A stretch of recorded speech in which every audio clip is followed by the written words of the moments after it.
Pessoal, boa noite, tudo bem? Hoje eu vou falar um pouco aqui sobre o culto aos anjos, né? Ele tem sido muito alavancado nesses nossos dias, né?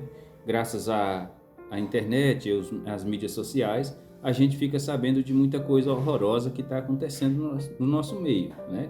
Se Jesus não tivesse profetizado isso, a gente até assustaria, mas eu, como estudioso da palavra de Deus, eu me alegro porque eu sei que a cada dia que isso se avança mais, né? Eu sei que o nosso fim está mais próximo. Paulo, escrevendo à igreja de Colossos, né, na carta aos Colossenses, no capítulo 2, no verso 18, ele diz o seguinte: Ninguém vos domine a seu bel prazer, com pretexto de humildade e culto dos anjos ou aos anjos, metendo-se em coisas que não viu, estando debalde inchado na sua carnal compreensão. Amém? O que isso vem dizer para nós nos nossos dias? Que a pessoa que serve a Jesus Cristo, o seguidor de Jesus Cristo, ele tem que, além de orar, ele tem que vigiar para não cair nessas ciladas, né? Porque quando a pessoa cai nessa cilada, ela também está inchada, né, a sua compreensão. O que isso quer dizer? Que essa pessoa é um crente carnal. Quando a pessoa sai, às vezes até desloca, fazem caravanas, né, para frequentar esse tipo de culto, isso só mostra uma coisa: ela não está familiarizada com as Escrituras, muito menos com as cartas e as epístolas que são direcionadas às igrejas. Amém? Para a gente compreender um pouco melhor, é necessário a gente também conhecer um pouco da cultura judaica da época, né? Quando Jesus veio, né, na época de Jesus, ali já existia várias religiões. É importante a gente saber disso, né? O culto místico, né, o sincretismo, ele teve uma explosão forte, uma sua origem, né, mais forte ali no início, foi no período intertestamentário, né? Ali Israel se dividiu em 5 facções religiosas, né? Digamos assim, facções religiosas porque em Ezequiel e alguns outros profetas já haviam profetizado que as ovelhas estavam sem pastor, né? E era necessário que o pastor viesse, o nosso pastor é Jesus Cristo, amém? Então, ele se dividiu em 5 facções, que são os saduceus, os essênios, os fariseus, os zelotes, né, e os herodianos. Os essênios, por sua vez, eles se isolaram, né, para viver uma vida apofática, uma vida de mistérios, envolta de mistérios. Os zelotes e os herodianos, eles ficaram ali brigando, né, no meio político-religioso, uma disputa política e religiosa, semelhante à dos nossos dias de hoje, né? Nesse meio surgiu um filósofo, né, com o nome de Filo de Alexandria. O que Filo fez? Ele harmonizou as verdades, né, de Moisés, que Moisés escreveu ali na Antiga Aliança, com os filósofos gregos, amém? Para dizer que a verdade de Deus está na boca de todo ser humano, ou na boca de toda pessoa. A gente sabe que no nosso meio, na nossa cultura, existe um belo ditado que diz que a voz de Deus é a voz do povo. Bom, isso é uma grande mentira, né? E provavelmente porque essas pessoas sabem dessa atitude desse filósofo, né? Alguns anos depois, Clemente e Orígenes, né, adotaram essa natureza hipofática de interpretação das Escrituras. Amém? O objetivo disso é transcender as limitações da linguagem humana.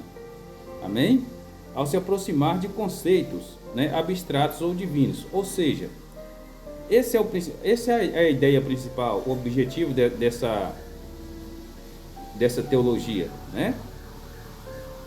E o que falta hoje em muitas das lideranças O que falta muito no meio da liderança hoje é um estudo aprofundado das Escrituras para saber o que está acontecendo. Aí a pessoa não tem discernimento nenhum, né? Sai daqui, vai para São Paulo ou qualquer outro lugar do mundo, vai ver culto de mistério, culto místico.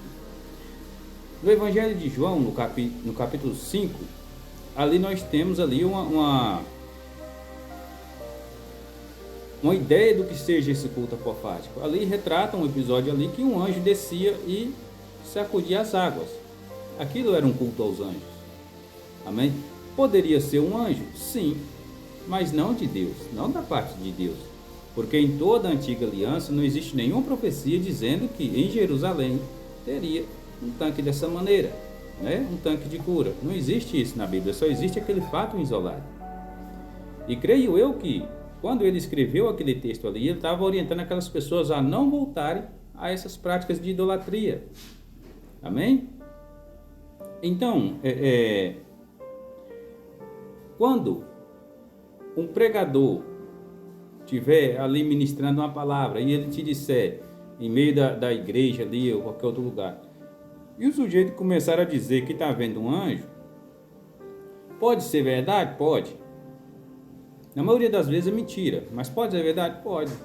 Porém, não é um anjo de Deus. Se realmente ele está vendo um anjo, é um anjo do diabo, não um anjo de Deus. Por quê? Porque em Hebreus 1, nós lemos que Deus nos falou antigamente por muitas maneiras, por meio de profetas e de anjos, mas nos falou nos últimos dias pelo seu Filho Jesus Cristo. Amém?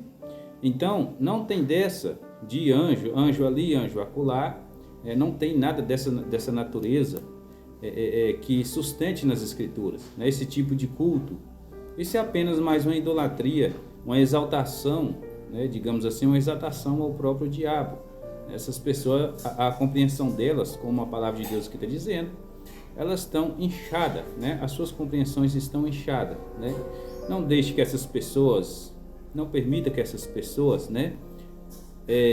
De modo algum, ponha a mão nas suas cabeças para orar por vocês ou coisa de qualquer tipo. Não, você não sabe o que o cara pegou lá, né? Se ele já fez isso aí, com certeza ele não tem Deus na vida dele. Amém? Ele não tem discernimento das Escrituras, não tem compreensão nenhuma das Escrituras. Amém? Por quê? Apesar de que na antiga aliança e ali no início do Novo Testamento temos relato de anjos aparecendo, você não vai ver nenhum autor bíblico buscando nem procurando essas experiências estáticas, digamos assim, né? Você não vê eles procuravam obedecer a Deus, o que é totalmente diferente. Amém? Então, quando você conhece a Deus, você conhece o mínimo das Escrituras. Se você conhece a Deus, não sei, mas se você conhecer o mínimo das Escrituras, você vai procurar obedecer a Ele e não procurar esse tipo de transcendência. Amém?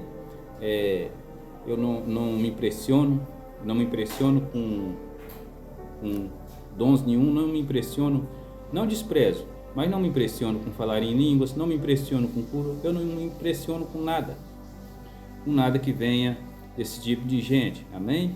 Ao contrário, eu tenho muito cuidado e medo desse tipo de gente. Amém? Que Deus continue nos abençoando.